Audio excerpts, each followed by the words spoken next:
let's get started. So here's what I wanted to talk about today. I wanted to kind of start to pull. Some of you guys are newer, jumping in. A lot of you guys have been with me over the last, 7-ish weeks or so. And we've learned some concepts. And what I didn't want to do is just keep throwing info at you and you not being able to implement it, right? So the goal is to be able to take information and actually implement into probably a crazy life that you're trying to navigate. And so I wanted to give you some tools and a formula in order to do that so you don't get overwhelmed. So we're really going to focus on how to do that today. And then as we go through, as always, if you guys have questions, feel free to jump in. Let's share my screen. I believe you guys can see that. All right. So we're going to talk about living the stronger method, but making it work in real life, because we know that, yes, it's all, easy to talk about, like, hey, get protein. And then you're like, yeah, but like, how do you do that in real life? And so I wanted to give you a formula to be able to do that. Living the stronger method, we basically want to be able to pull in how do hormones and your metabolism, strength, all of these things show up in real life and how you can navigate it without feeling overwhelmed or perfectionism. And we'll talk a little bit more about this, but I feel like I don't know if it's just a female trait that we have within us to where it's like we feel like we just have to nail everything, right? And it's like I want to teach you what matters so that you can learn to let some stuff go. If you've been with me on social media, I used to make a big deal out of things like ketchup, and I was on a ketchup kick for a long time because I'm like, it's not about the ketchup. It's not about the bananas. It's not about fruit. Like, you're missing the point. You're focused on the wrong things. And so what I want to do is give you some direction so that you know what to focus on. So quick reflection over the past several weeks, we've covered things like hormones and fat loss. Now, when we talked about hormones, I intentionally kept it very surface level. So again, that they are things that matter the most when it comes to goals in terms of muscle and even fat loss. What are the things that matter most? And so we talked about, insulin, cortisol. We talked a little bit about, leptin and ghrelin. Those are always your foundation. Yes, estrogen matters, but we want to do the foundation and get those right before we dive into anything else. We talked about metabolic basics, right? How your metabolism adapts. What are the things that matter the most with that? That it's not broken or you'd be dead. We talked a little bit about gut health, right? We talked about blood sugar and stress, and that goes back to insulin and cortisol. We talked about how strength is a metabolic driver. It's one of the best things you can do for your overall metabolic health. So here, before we go any further, is the question. I want you to think about this for a second, and I just type it in the chat, or you can jump in. What has been the biggest shift in your thinking so far? I'm really curious to see what you guys come up with in terms of what shift did you have versus when you started this, what you thought mattered. And it could be about the metabolism, it could be about hormones, it could be workout related, it could be in terms of nutrition and being able to hit protein and things like that. Anna says drinking water, not just because I'm thirsty. That's huge. That's a big one, right? It's like, listen, your cells, every cell in your body needs to be hydrated. And when it's not, your metabolism is going to kick back and say, hey, make her hungry, make her miserable, make her tired because I don't have what I need, right? I think that that's actually a one that's overlooked quite a bit. Anybody else? Whitney says 100 grams of protein per day has gotten easier, which is great for Whitney because Whitney is vegetarian. I don't remember if you're vegan or vegetarian, but I know that it's protein based. So that's kind of a big deal. I know that that's a hard one and it takes time to figure out how to do that. So vegetarian, that's good. That's awesome. Good for you. Rebecca says digestion, not drinking a lot of water before meals or the order you eat can impact your digestion, right? So we know that we want to drink plenty of water. But if we're drinking a ton of water with our meals or right before, we're basically helping wash away some of the digestive enzymes that help break down food. So that matters. The timing of your water does matter, but doesn't need to be overthought, right? And then also, I believe what you're talking about is the order in which you eat carbs, protein, fat, right? Like fiber, those things matter when it comes to blood sugar and digestion because protein and fiber are harder to digest. So you do technically want to be able to eat those first off of your plate. Cece says to stop thinking my metabolism is broken, but something I can fix. I like the word influence that you added there because it doesn't need to be fixed. It just needs to be regulated or influenced. I like the word influence that you use because you can, right? Like once you figure out that it's not doing something to you terrible and you realize how it works with you, you become a team. It's like, hey, I want this. I know it's trying to do this. So how can I influence it to get it to do what I want? I like that word. That was a good word. Dee says move more in general and weight train more often, right? So we need that weight training consistently. I think, and this is where I want to clarify this because this is a huge misconception, is that especially for women who want fat loss, they think that the workouts are what's going to get them there. Well, if I just work out, nope, it doesn't automatically happen. That's not how that works. Now, the weight training will greatly impact your overall metabolic rate. But if you have a general health and fat loss goal, you need to be moving and focusing on nutrition. So that's what that matters. Oh, those are really good. Thank you for sharing. Anybody else got any they want to share? We good? All right, let's keep going. Okay. Well, I was just typing in, but I'm not fast enough, that the cool down is super important, not to cool your muscles down, but to cool your cortisol down. I like that one. I really like that one. I remember we talked about this a couple weeks ago too, right? Yeah. It's easy to do. You get done with your workout. And this is where when people talk about can you overtrain? It's not really overtraining, it's under restoration. You're not under recovering, right? So during exercise, it's not like cortisol is bad. We need cortisol.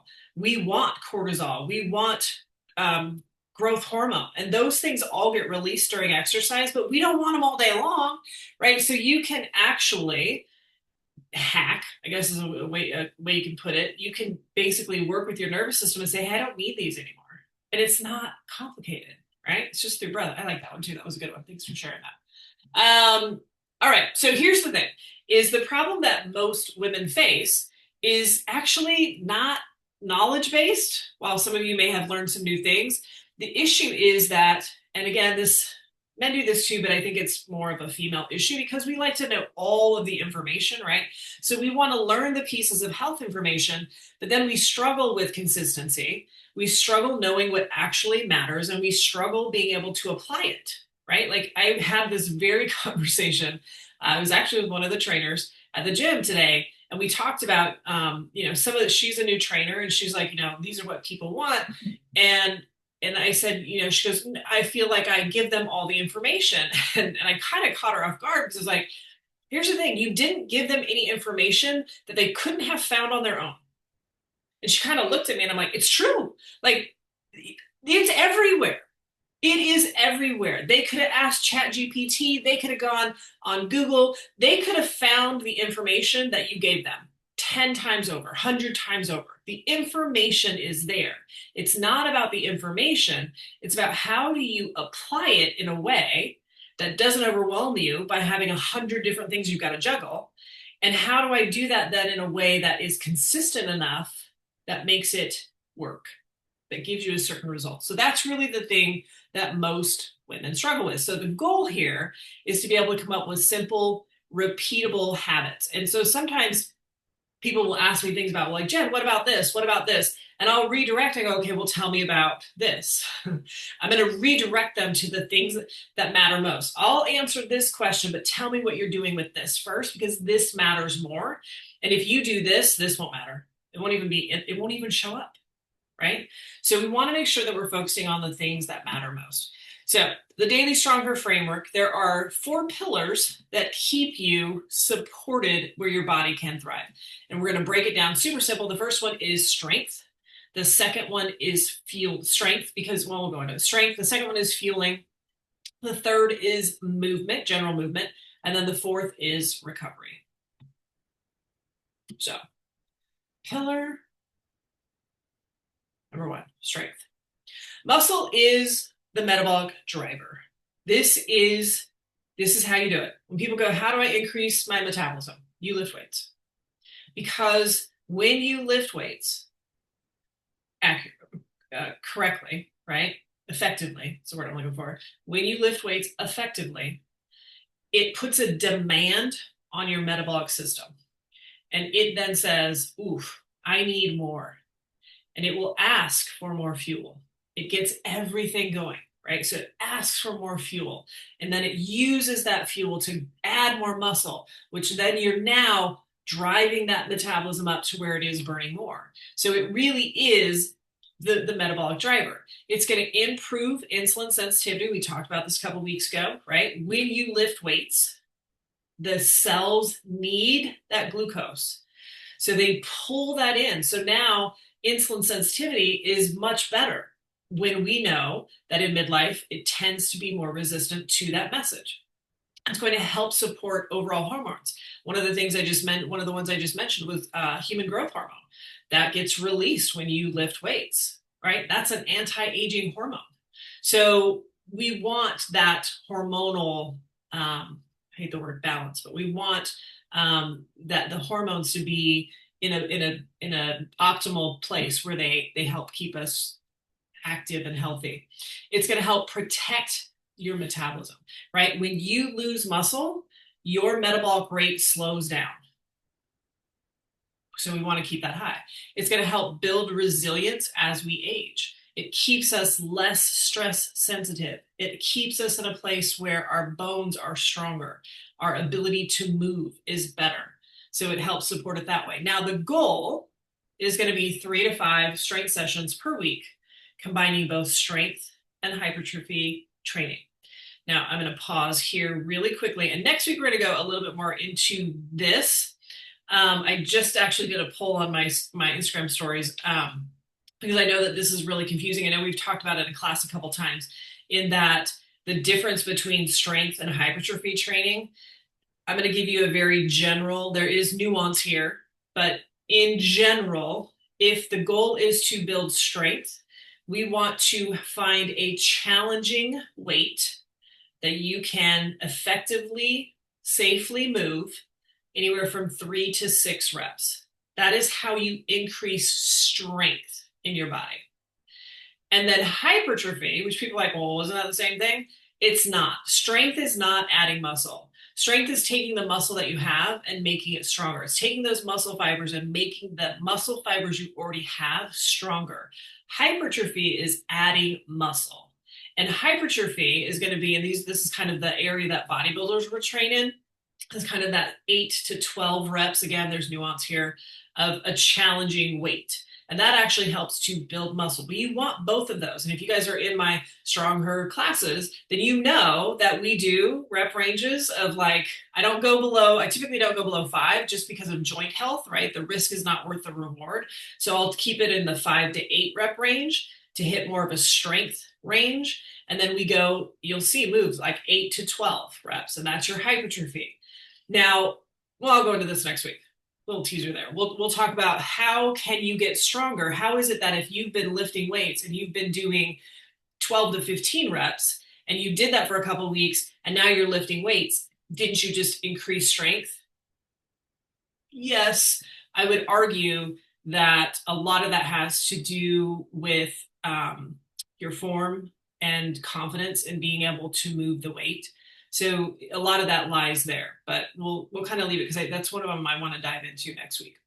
So 3 to 5 times. It does not take 5 to 6 days per week. I think in my 30s, would toy with 5 days a week, but consistently, no. I'd say probably in my mid to late 30s, I could manage 5 days a week. Once I hit somewhere around 42, 43, it became 4, sometimes 5 days a week of strength. And that's like split body parts, right? But what I noticed was that I just couldn't recover. So to this day, I still stay in the 3 to 4 days per week of strength training, and hypertrophy training. sure I didn't miss any. Nope. Okay. So that is going to be the goal, right? 3 to 5 consistently combining both strength and hypertrophy. So how do we do this? Great. How do you do it? Here's the number one tip. Stop trying to fit it in the nooks and crannies of your life. Women do this all the time. They try to fit it in after. Well, let me just fit it in here. Let me fit it in here. It's like, no, no, no, no, no. Schedule it. Schedule it when you'll do it. Not, I've got 20 minutes between this meeting and this meeting. And yeah, sometimes that happens and you do that. But if that is what you're constantly doing, it's why you aren't consistent. You need to find a time where you're like, this is when I'm most apt to do it. And it's scheduled, it's an appointment, it's important. And no, I'm not going to just knock it off because somebody else wants me to do something, right? You have to stop relying on motivation in order to take action. Motivation is the byproduct. It is not the initiator. I'm going to say it again. Motivation is the byproduct of action. It is not the initiator of it. Yes, you do things hard that you don't want to do every single day. Every single day you get up and you're just like, well, I got to do this thing. I got to go to work. I got to make myself some food. I got to clean my kitchen. I have to clean my cat box, my cat's cat box. I don't like doing that, but I do it. Why do I do it? Because I don't want it to be gross in there, right? So you do things that you don't feel motivated to do all the time because of the consequences of not doing that. So you have to ask yourself, are you okay with the consequences of you not doing the thing? Sometimes the answer is uncomfortable and it hasn't hit a bad enough state for me to take that action. But you got to ask yourself that question and go, okay, I'm just going to start and let it be messy. Stop waiting until things aren't as crazy. Work is going to be crazy. Life is going to be crazy. I cannot tell you the number of times I've gotten on a coaching call or gotten a check-in from a client. They're like, oh my God, last week was so crazy. I'm like, stop. It wasn't crazy. It's called your life. Right? Like that's just that it just is life is crazy. And so we have to learn how to ebb and flow better. And sometimes it ebbs really great and you're just kind of floating along. And sometimes it's a little bit more chaotic, but there's never going to be a time where it completely disappears. So you have to stop waiting until you have this period of time when things aren't as crazy. I can tell you that in all my years of training, the women who do the best are the ones who jump in when things are at their craziest. Because they're like, if I can do it during this, I can do it whenever, right? Let it be messy. Literally just had a one-on-one training with one of my clients who had been sick, had been gone for 2 weeks, had just had surgery at some point, and she was just like, ugh. And I'm like, listen, like, we're not going to do a normal workout. We're just going to check the box. And she was like, I was wondering because I really don't feel all that energetic. And I kept thinking, there's no way, even with Jen, I'm going to get through this. We let it be messy. I mixed some stuff up and I'm like, hey, instead of this one, it's just probably going to be too much. Let's just do this. And I go, the goal is to feel better, not worse when you're done. And she did. She's like, I can't believe this. This is great. Right. And then this one's a really big one. Honor your word to yourself and make changes after. Stuff is going to come up. If you say, I'm going to do this Monday, Wednesday, Friday at 5 o'clock in the morning, and by Wednesday, you're like, this really isn't working. This 5 o'clock isn't really working. So I think I got a better idea. I'm going to switch it and I'm going to do it at 3 o'clock because I know that I have time to do it at that and it would just work out better. So I'm going to start that next Monday. You always honor your word to yourself. You make the plan, you make the decision, and you make a decision 1 week at a time. And once that decision is made, you honor it. As messy as it needs to be. So maybe at 5 o'clock, you're like, oh, this is terrible. I'm going to do 10 minutes. Okay, cool. Right? But you did it. You did the thing. And then at the end of the week, you go, all right, let me reevaluate this. Would it be better if I do this? Then you can change it. But you don't change things midstream. You go all the way through and let it be super messy and uncomfortable and blah.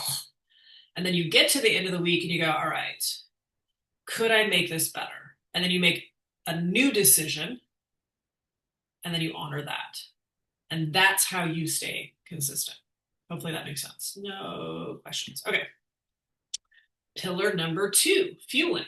Your metabolism needs fuel to function. This goes back to how you look at your metabolic system. It's not broken. It is highly functioning, again, or you'd be dead. So we want to focus on the things that matter most. The things that matter the most are making sure that you have adequate protein, that you are getting enough fiber, that you have some kind of consistent meals. And that's going to vary person to person, and that you are not doing chronic undereating. You're not constantly in diet mode, right? And I will tell you, in all the years of coaching, I have never had a client who was hitting their protein, hitting their fiber, was eating consistently, had a consistent whatever that looked like based on their blood sugar and their lifestyle, who still overate. Most of the time, my clients come back to me and go, I can't hit my calories. I'm full. I'm stuffed. Do you want me to force food in? And it's because protein and fiber are so satiating. And when you get your blood sugar under control, the cravings, all of that stuff melts away. So it's very rare that you will continue to overeat or overeat sweets or any kind of overconsumption if you're hitting those markers first. So this is a really good example when people go, well, what about this? And I'll go, okay, well, what does your protein look like? How much fiber are you getting? What do your meals look like? Because one or all of these will be off. There's big swings, right? So fueling property is metabolic protection. So keeping in mind that not every action holds the same impact, we can use that system to help create consistency. This goes back to my ketchup story, right?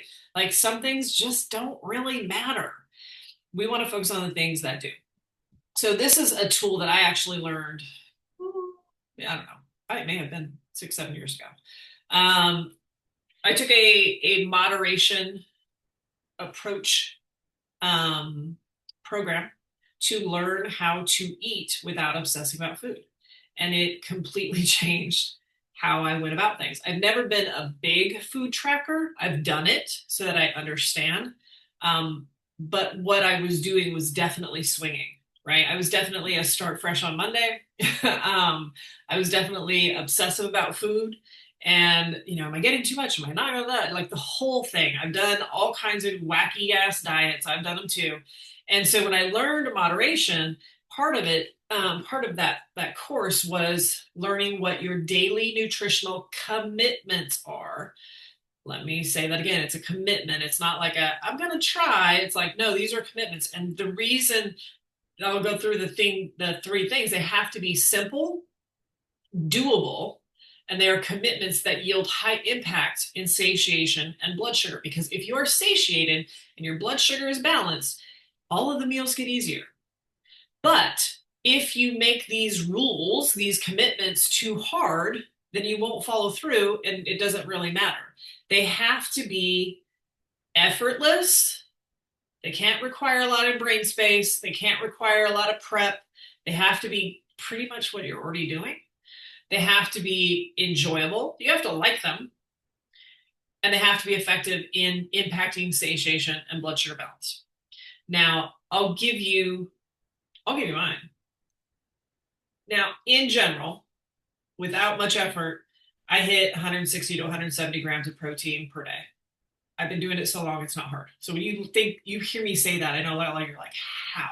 I've been doing it a long time. So that's pretty easy for me.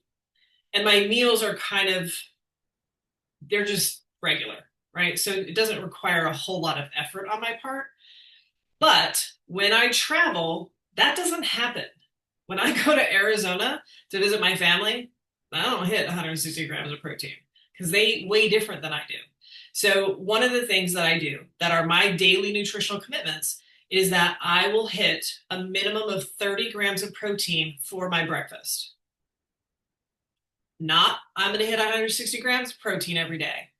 I'm going to hit 30 grams of protein for my breakfast, no matter what. And the reason that I chose that is because it starts my day out with my blood sugar even. Even if I have a donut after that protein, I'm still going to stay pretty balanced. It doesn't mess up the rest of my day. If I'm traveling and when we went to Mexico or we went where, right, like, and I don't have a whole lot of control, I know that if I take my protein powder, I can hit 30 grams of protein. When we were living in a van, I took my protein powder, I mixed it up with my little hand mixer, and I poured it over a little bit of granola, drank the shake, had the granola, called it good, right? I know no matter where I go, I can do that. It's effortless.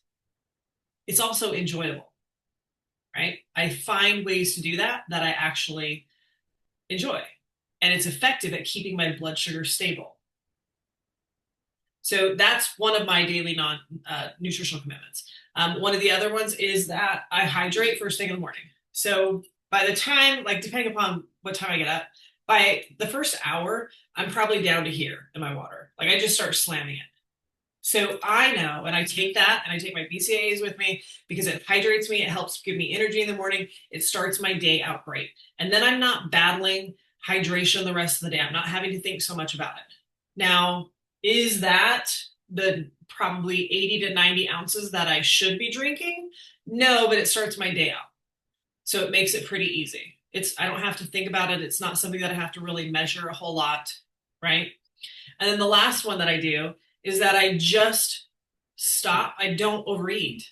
It doesn't matter what it is. I've done it long enough that I don't like the feeling of that, like, doesn't mean that it never happens, but it rarely happens where I'm just like, right? I just don't.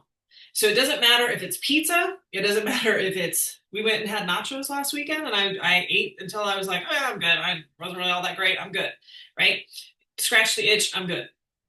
And those are the commitments that I make that they have a high impact. They're not perfect, but they have a big impact on satiation and blood sugar balance. These are what I want you to really digest, especially over the next week, and come up with your 3 DNCs. These are daily nutritional commitments. Now, it may take you a little bit to figure out what they are. One of the ones that I used to do is I would have either a really big salad every day or 2 vegetables every day. And I did that for a long time, but what I found was that I was really leaning into bagged salads so much that are harder to digest. I was getting digestive issues, so I switched that out. I liked it, but it was easy, but it was causing digestive issues. So you just got to kind of play with it and go, okay, how close to where I need to be? Let me find some of the things that are kind of easy for me now and play with those and go with those. All right, pillar 3, movement. We learned that exercise is not the only movement that matters, right? Daily movement, NEAT, non-exercise activity thermogenesis, accounts for 15 to 18% of your total daily energy expenditure. It is the bucket, if you will, that you have the greatest control over. Doesn't create any kind of hormonal kickback in terms of hunger or energy. And of the things you control, it is the greatest one, right? The only other one is BMR, and you don't really control that, right? So it's simple things like your leisure walks, not walking at a quick clip, leisure walks, movement, me twitching, using my hands, right? Household chores, using the stairs. It's those small movement throughout the day that helps to support the metabolism. So how do you implement this without it getting overwhelming? A successful movement plan, what I recommend is that instead of you can set daily step targets, but what I recommend is that you set weekly step targets instead, because what tends to happen is if you say, I'm going to hit 10,000 steps a day, the first day that you don't hit it, you kind of just let the goal go. I didn't hit it. And then it's just kind of all over the place. But if instead you set a goal of 70,000 steps per day, and on Monday you hit 7K, you still can make it up. You can still hit it. You just know you have to close that. That means that there has to be a day where you do more and you can still hit it. So I do like a weekly step target. Let me jump in here.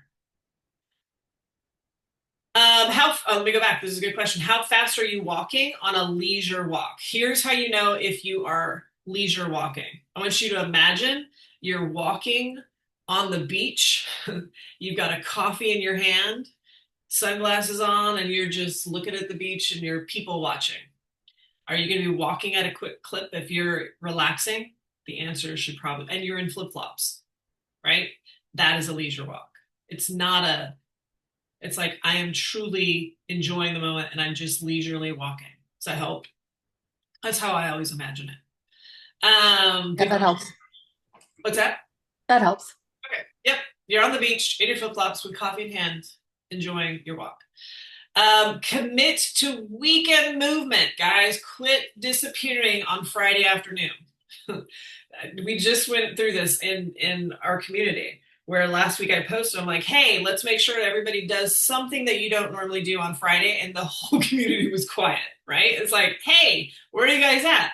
It doesn't mean that you need to do some crazy workout, but it does mean like, let's just not check out Monday or Friday at noon and then try to check back in Sunday night going, oh, crap, how am I going to pull this together?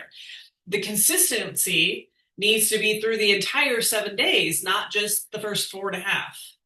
So commit to weekend movement. It could be a walk first thing in the morning. Michael and I, we used to do this more. My knees and everything and the last couple of weeks or years have slowed it down some, but not completely. Where on the weekend, we would just go for long walks, right? Like we go walk 6-7 miles just out because that's kind of our date time. You know, we're looking at stuff, we're going in and we're shopping and stuff, we're walking around a lake, we're doing different things because we just like that movement. So find ways that you can commit to weekend movement. Maybe you meet somebody for a coffee and you're walking around, if you guys are local, Green Lake or something like that, right? So you want to commit to some kind of weekend movement. Another one is weather or sitting at a desk all day. Invest in a walking pad. It doesn't need to be some industrial treadmill. It can be $100 thing you get off of Amazon. You stick it under your desk. You're like, listen, 30 minutes out of the day, I'm going to walk on this pad while I'm not required to have to be doing anything crazy. Do walk snacks. I did this the other day and bumped into one of you. It was like, listen, I'm just going to do at least 30 minutes, right? It doesn't have to be a long walk. It could just be like, listen, it's a long day. At the end of the day, I'm just going to go for 30 minutes. Or right after lunch, I'm gonna go for 30 minutes. I'm gonna go for 20 minutes. I'm gonna do 20 minutes here and then maybe 20 minutes later. Go for short little walk snacks. And then this is also a big one. And it hits me too, is movement gives you energy. It doesn't take it. So every time you think, I don't have the energy to go for a walk, you need to tell yourself, but it doesn't take energy. It's gonna give me energy. Unless you're getting sick, that movement should make you feel better, not worse. If you enjoy walking fast, is that not good? It's not as good. It's if you enjoy walking fast, that is going to be, and again, it depends on, this is where it really depends on heart rate and your level of cardiovascular fitness. And there's a certain amount of enjoyment. This is a good example. Certain levels, lower levels of cardio actually reduce or actually increase those feel-good hormones. It releases feel-good hormones. And so that could feel good to you. You could enjoy walking that fast, but it's not leisure walking. That would fall underneath exercise, not leisure walking. That's a good question. I like that. All right. Recovery. So the key drivers are going to be sleep, stress management. That means truly management, not of, yes, we want to avoid stress, but sometimes you can't. Nervous system regulation, which we talked about, is something that we do after our workouts. And leisure movement. Leisure walking is one of the fastest ways to improve insulin sensitivity and decrease stress hormones. It's one of the fastest ways to do it, right? So the body adapts when it feels safe and supported. So let's talk about how we can do that. Number one, recovery doesn't have to mean spa days or massages or these big things, right? It's the little things that matter, and it's figuring out the things that work for you. Now, I talk about sleep a lot, and I love bedtime. I really do. Now, I have not always. And the reason being is that I am a former stimulant junkie. I like living. I like being awake. I like doing things. I like experiencing things. So for me, sleep is like, meh. I used to be I'll sleep when I'm dead kind of person, right? And so I would rather be active and doing, right? And it took me a long time to figure out like, I need to learn how to sleep. I need to learn how to like it. And it took a little bit, but it's finding books that I like that are not stimulating, that are just kind of like, oh, it's cute, but then I can go to sleep. It's having a bedroom that feels safe and calm that I like. It's having sheets that are soft that make me want to crawl inside. It's that relaxation, and it's making sleep a luxurious priority, not just a to-do. If you're like, I got to go to sleep, right? It's not a check mark. It's a luxurious priority that you enjoy. Maybe you take a bath before, maybe whatever it is that you need to do, you need to figure out how to create a better sleep cycle and how you're going to do that, the things that work the most for you. I'm going to go back and answer that question just a second. The other thing that you guys have experienced is breath work. It doesn't take a lot of time to get your nervous system to calm down. You can literally do it in 60 seconds to 2 minutes. We do it all the time. Anytime your exhale is longer than your inhale, that slows your heart rate down. Your heart sends a signal to your brain to stop pumping stress hormones. Anytime you have long exhales through the mouth, does the same thing, right? Like, so you want to control your breath, and that will help with nervous system regulation. Foam rolling. One of my favorite things to do is to pull out the foam roller, or just mobility when we're watching TV. We usually watch like one show at night before I read. Yes, it's usually West Wing. And I just pull out my roller and I'll spend 30 minutes just fiddling around. There's no like pulling out an app and looking at it. I just fiddle around. I'm like, oh, what do I want to work on today? Is my upper back feeling tight? I normally hit, back or hips or something. I'll do a little bit of stretching, but it's super easy. It's not anything formal. It's just easy. And foam rolling particularly helps put you into a parasympathetic or relaxed state. Music has great effect on us, right? So if you want music to create energy, use music to do that. We do it with workouts all the time. You can also use music to calm you down. And then physical touch, whether it be with your fur baby or your partner, right? Physical touch actually calms the nervous system. So it's simple things where you just go, I need to calm my nervous system down. It's time to sleep. It's time to recover. I'm going to go back because there was a question in terms of walking. What is a good weekly step goal for leisure walking? Also a great question, because I know everybody hears that like 10,000 steps. Got to hit your 10,000 steps. There's been a ton of research done on this. It's a little bit of an arbitrary number that kind of got snatched out of the air. It's just kind of a benchmark. The research shows that if you are someone who consistently moves enough that you're hitting at least 8,000 steps per day, you're getting the benefit of general movement. There's nuance there. Everybody's a little bit different. And then that does not have anything to do with weight loss or fat loss. Because if you have a fat loss or weight loss goal, the body adapts to everything you do. And so, yes, walking is a great way to help lower the number on the scale. But as your metabolism adapts to that, that means that you're going to be walking more if you're using that. So I would make it a general, like, hit at least 8,000 steps per day. Times 7 would be 56,000 steps per week, and make that kind of your minimum. And then you can go adjust from there. That was also a good question. Thank you. All right. So here are some Mac Daddy measurement tools, because progress isn't just measured on the scale. If it is one of the things that you want to use as a measurement, I do not oppose that. I think that it's funny. I always laugh because on social media, you see stuff all the time. And I, for a long time, I'd see these posts that say, the number on the scale is not the best measurement of weight. And I'm like, well, it's the only measurement of weight. That's kind of what that is. But it doesn't measure body composition, right? Like, so it doesn't matter. Sure, probably not as much as you think it does. So it's not the only thing we want to measure. We want to measure strength improvements. Are you in fact getting stronger? Body composition. This happens all the time where I get messages from clients and they're like, the scale hasn't moved, but my clothes are for sure fitting differently. My waistline has gone down. So that can be inflammation, right? Is dropping back out of your system. That can affect how your clothes fit and certainly your waistline.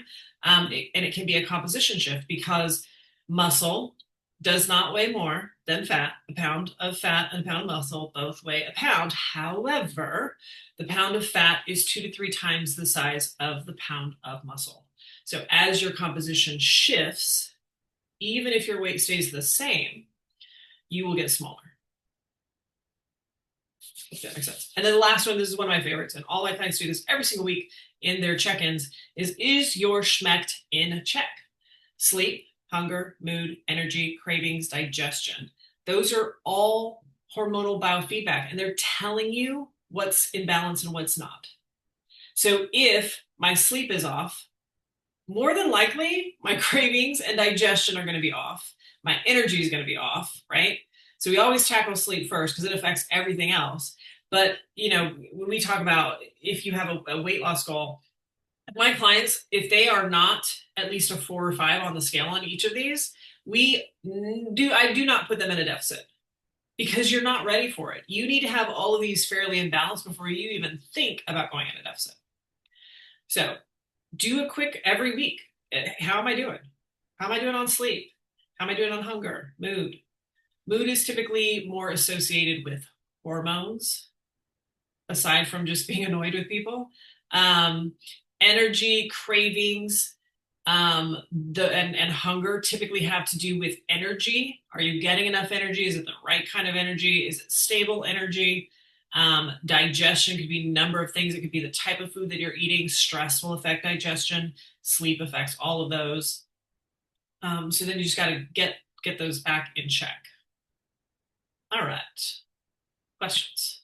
I'm going to open it up. You guys can fire away if you have any questions based on what we talked or if you have other things you want to know.